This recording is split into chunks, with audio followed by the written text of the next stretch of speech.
Hi, I'm Sue Elliott. And I'm Diana Stadden. Welcome to today's Olympia Insider. This is a long legislative session. We just had a cutoff last week from bills having to be out of their committee, and we're headed to the halfway session is when? Almost March 13th.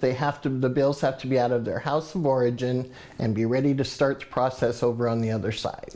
And we have a couple bills that we're following in relationship to employment, because today is Employment Advocacy Day. That's right. And Diane, what are the couple bills we're following? Well, House Bill 1706 addresses the sub-minimum wage issue of paying individuals with developmental disabilities pennies instead of minimum wage or better. They can pay as little as 2 cents an hour for people. The other one is House Bill 1199, and that one modifies health care for workers with disabilities, HWD, and it would greatly help with the income limits and the age limits so that people could retain their health care benefits. And both of those are really important, and if you're interested in those, you should let your legislator know. And that's the whole reason for our messages, is to make sure you're involved with your legislature, you get your friends and others to talk about what your needs are. This is going to be, again, a difficult budget session. We've said this to you, I think, at least for the last 8 years, it seems. And this year is no different. And now is the time. If those two bills or any others are really important to you, legislators are on the floor every day voting on the bills they want to pass. So if it's important to you, you can come down here and go to the third floor and then send them a note and say, please pass this bill, it's important to me. Well, and you can also email, or you can leave them a message, but I think any way that you can contact them that's easy for you is meaningful. Yes. And let's hear from some of the other advocates that are down here today. I think that we all deserve more than minimum wage, because we deserve to be just like everybody else in the workforce. And I have a job, and I love it, and I want to make sure I keep the funding for job coaches to help me be successful.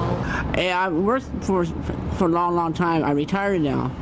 And I used to work for private hospital for 35 years.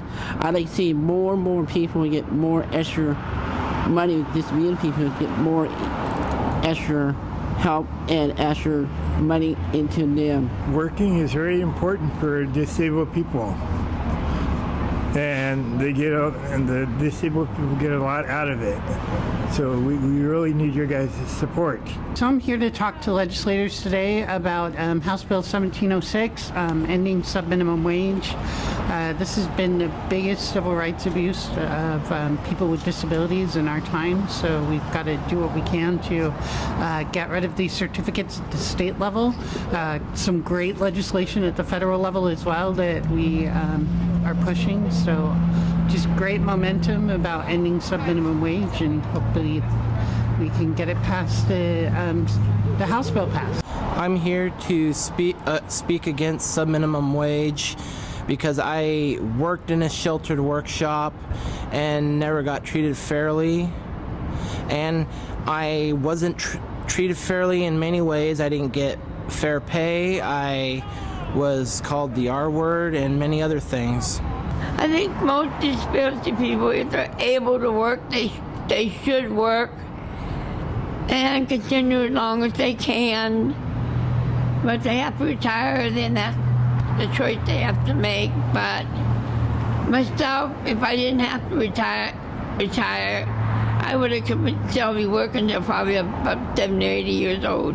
Well, my comments on employment are that people need to be paid equal wages for the amount of work that they do. I love my job so much. Good friends, good food at a very, very good price. Their food is their food is to die for. Like ay ay ay. Oh man, you don't believe. I work 2 hours a day. Can you believe it? I want more hours. Holy cow! Oh, yeah, yeah, yeah, yeah! Right now is the time to really make your voice heard. You've heard from some self-advocates that are down here, and there are many more, but whose voice is most important for your legislator to hear is yours. So remember, Change is made by those who show